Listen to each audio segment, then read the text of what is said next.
वृद्धावस्था हो जाती है, जब सब हाँ, काम करके वो हाँ, फुर्सत हो जाते हैं, रिटायरमेंट ले लेते हैं। हाँ, तो रिटायरमेंट के बाद उनको लगता है कि तब उनको कथा की ज़रूरत है, तब वो कथा सुनने लगते हैं। और तो कथावाचकों का भी फ़ोकस जो होता है, वो हाँ, कथा में केवल मोक्ष की बात, माने उद्धार की बात। जीवन हाँ, तो उनका बीत चुका। हाँ, जीवन तो वृद्धावस्था में उनका जो जीवन था वो तो बीत चुका। अब तो लास्ट माने उनका जो अंतिम चरण चल रहा है, उस अवस्था में उनको भक्ति चढ़ी। हुँ, तो अब वो कर क्या पाएंगे? वृद्ध आदमी हुँ, करेगा क्या, बताओ? हाँ, वही तो, समाज का कोई लाभ होगा उसकी कथा सुनने से? कुछ नहीं। केवल मन की शांति, है ना? हाँ, केवल हाँ, मन का सुख और मन का संतोष, केवल इसके लिए कथा में भीड़ लगाते हैं, है ना? और कथा वाले कथा सुनाते हैं। सुनना चाहिए, मोक्ष के लिए उनको सुनना हाँ, चाहिए। बहुत अच्छी बात है और उनको सुनाना भी चाहिए। हुँ, लेकिन कथा मनोरंजन के लिए थोड़ी है कि हाँ, कथावाचक भी कथा कहने लगता है तो कथा हुँ, के साथ में एक से एक राग और एक से एक जो है संगीत करो। हम इसके विरोधी नहीं हैं। सामवेद हमारा गायन का ही है। लेकिन वो हुँ, गायन का विषय फिर अलग है, वो गायन ही चलेगा। क्योंकि जब आप हुँ, गायन विधि से संगीत विधि से कथा सुनाएंगे तो आपका दिमाग गायन पे रहेगा, आपके संगीत पे रहेगा। आप उसका हुँ, मर्म नहीं बता पाएंगे। आप उसके सूत्र जीवन में उतारने वाले उनका विश्लेषण नहीं कर पाएंगे।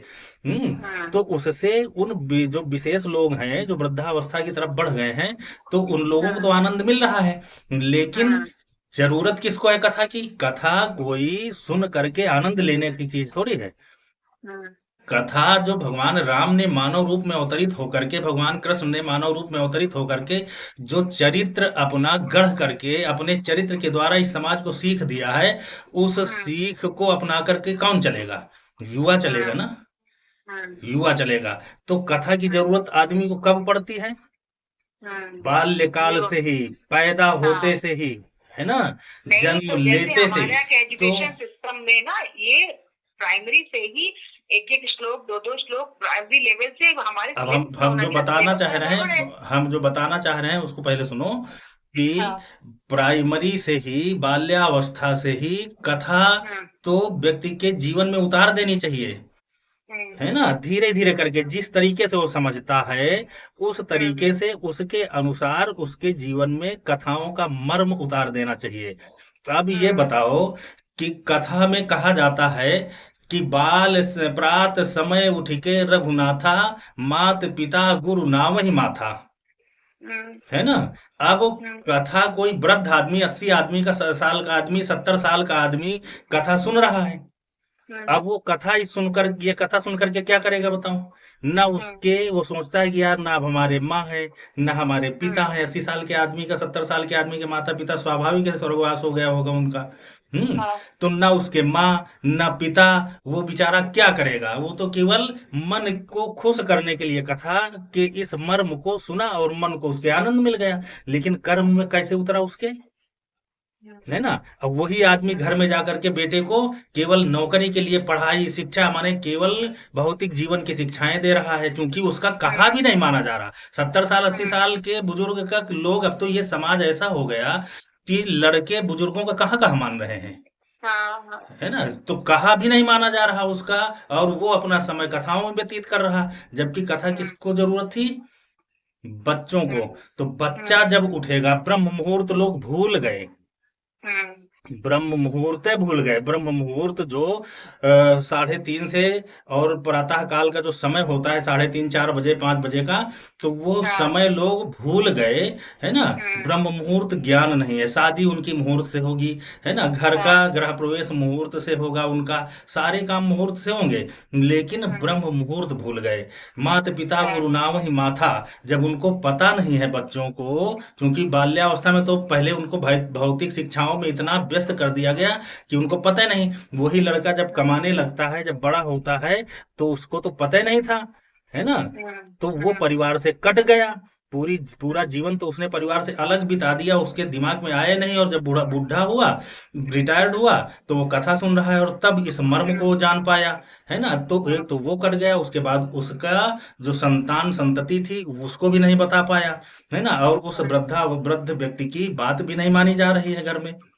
तो ये समाज कट रहा है कि नहीं? तो हमारे समाज को शुरुआत कहाँ से हुई है रामचरितमानस की? बाल कांड से। बाल कांड भगवान राम का बाल कांड है वो, है ना? कि हम्म किस तरीके से भाइयों के साथ उनका स्नेह रहा, परिवार के साथ स्नेह रहा उनका, गुरुकुल में जाकर के किस तरीके से विद्या निधि को विद्या दीन्ही, जो विद्याओं के निधि हैं, उनको हम्म गुरुकुल में जाकर के किस तरीके वो गुरुकुल में गुरु भक्ति से और अपने आचार विचार संस्कार सब सुधार करके और कैसे शिक्षा अर्जन किया, है ना? उस शिक्षा का परिणाम रहा, जैसे हमारे यहाँ है ना कि विनयशील हो आदमी, और हाँ अगर आदमी विनम्र है और लोगों को प्रणाम करने वाला है, तो उसका यश आयु विद्या, ये स्वतः ही चार चीजें हैं उसमें वो बढ़ जाती हैं। आयु विद्या यशो बलम, है ना? उसका हम्म बल बढ़ता है, विद्या बढ़ती है, यश बढ़ता है ना, कीर्ति बढ़ती है।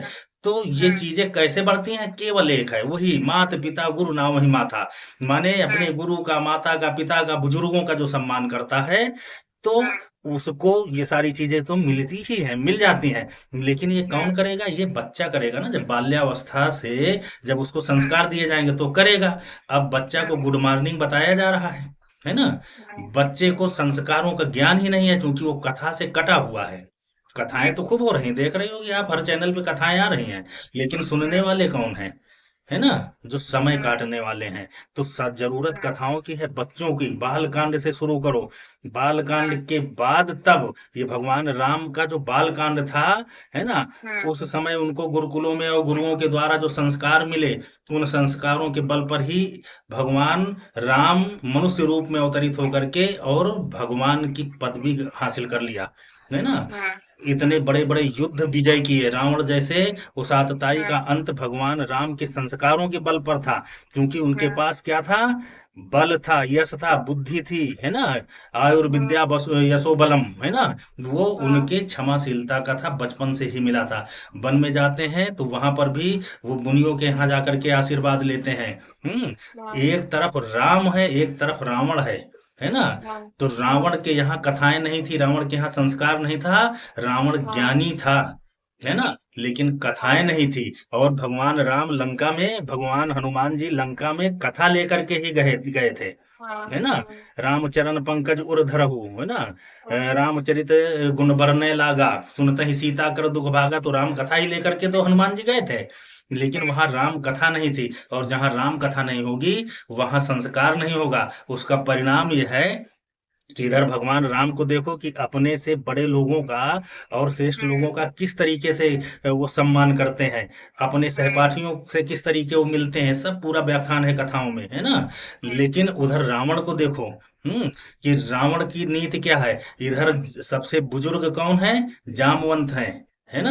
हनुमान जी भी युवा हैं, है ना? लेकिन युवा हैं, कथाओं से जुड़े हैं। तो भगवान हनुमान जी को कौन प्रेरित कर रहा है, कौन समझा रहा है? इस ब्रह्मांड के सबसे बुजुर्ग व्यक्ति हैं जामवंत, है ना?